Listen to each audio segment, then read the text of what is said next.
in society. More directly in relation to the Renaissance Society show, because there had been such an excess, and actually I remember when we were talking earlier, what you're looking at in the space is actually all the rejects of the animation. It's all what's not being used. Because the original drawings, and that's the magic of animation, you keep them because you can always remaster the work. I mean, if I want to remaster, say in 10 years they invent this fantastic new technique of register drawings, and I've got all the drawings and I've got the timetables, so you just, shoot one by one, whatever the mode will be by then, and you remaster, integrally the same piece again, up, so the master really are the drawings, which, I don't know, must be 400 or 500 of them, no more, because a lot of them come back and forth.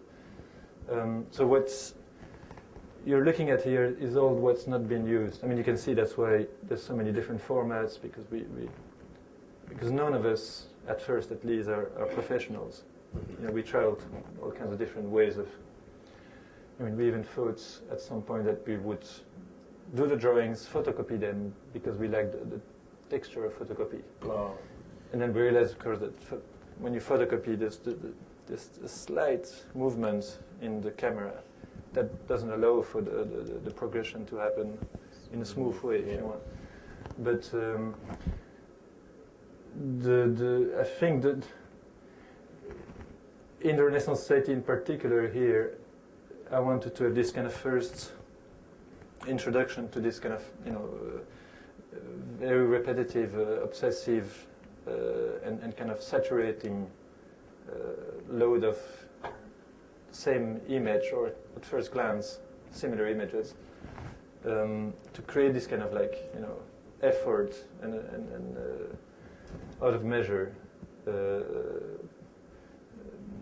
demonstration, and then pass to what, insisting on the labor, like you said, the activity of doing something more than the aim at the product. Mm-hmm.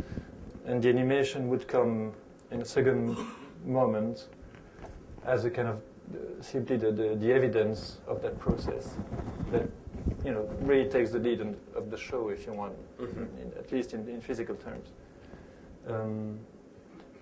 I cannot remember what the question was. No, that was great. Just because it was about the place of the animation in your overall body of work, but certainly has a kind of therapy function as well. It's such a meditative and mechanical activity in itself. In that sense, very much about that space of labor, if you want, where it's not remotely about what difference does it make? 3 more drawings in a day than when you've got another. So many to go, and so many that will not be included anyway. What's funny, but the therapeutic issue is when you've been living in Mexico City for 24 years, 22, 23, and you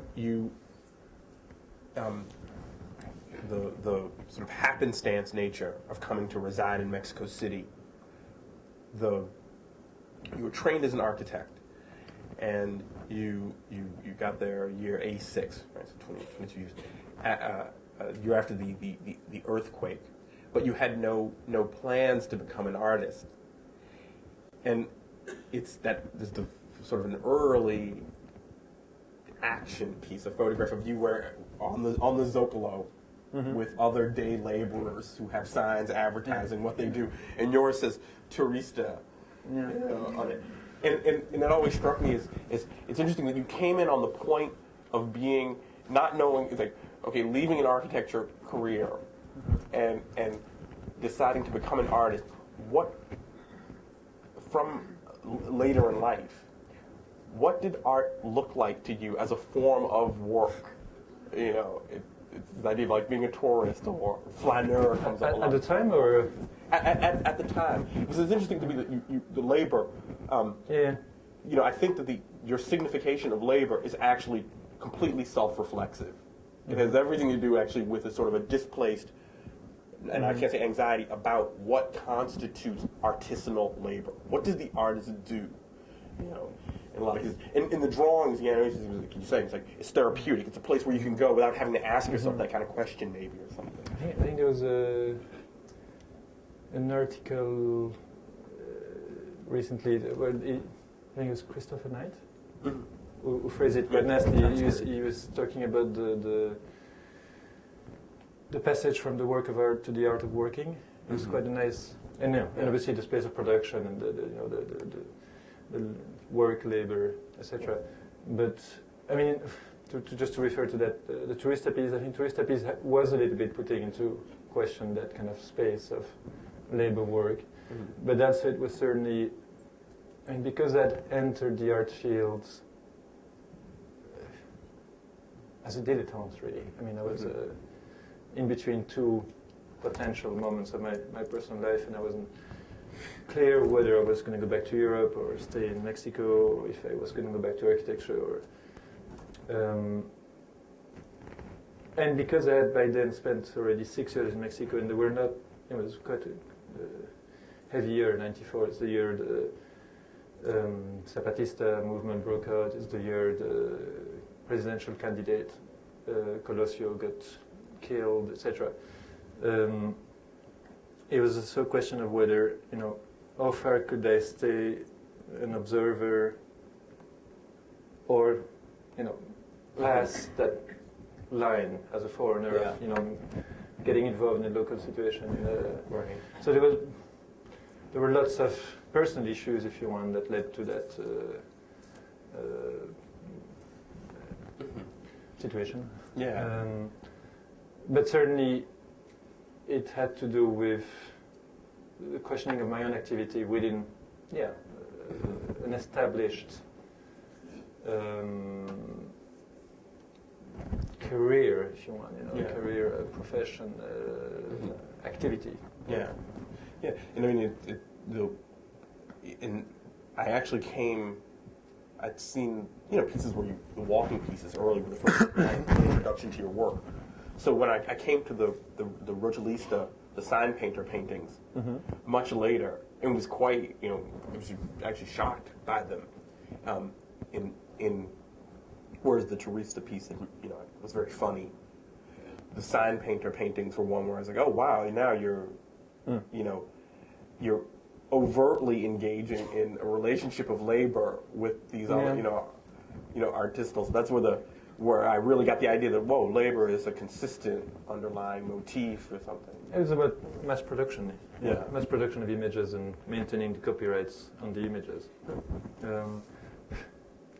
I think it had to do also with an answer to the market, kind of, in terms of producing something. Yeah. And also trying to find an answer to a market situation where I was flirting with, if you want, trying to, I wouldn't say impose, but like suggesting my own rules by the copyright systems. But it was, the way it functioned was very much like a cooperative, in the old-fashioned way, if you want. And a little bit like an atelier, you say, a studio in 16th century, where, and that's by the end of the 3 years the sign painting project lasted. There were specific function for each painter, including me. I mean, one was good at hands; he would do hands. One was good at this. The faces, one was good at the backgrounds, one was good at the traje, the costumes. Yeah. And which is the way I understand that Ruben's studio was functioning. Right.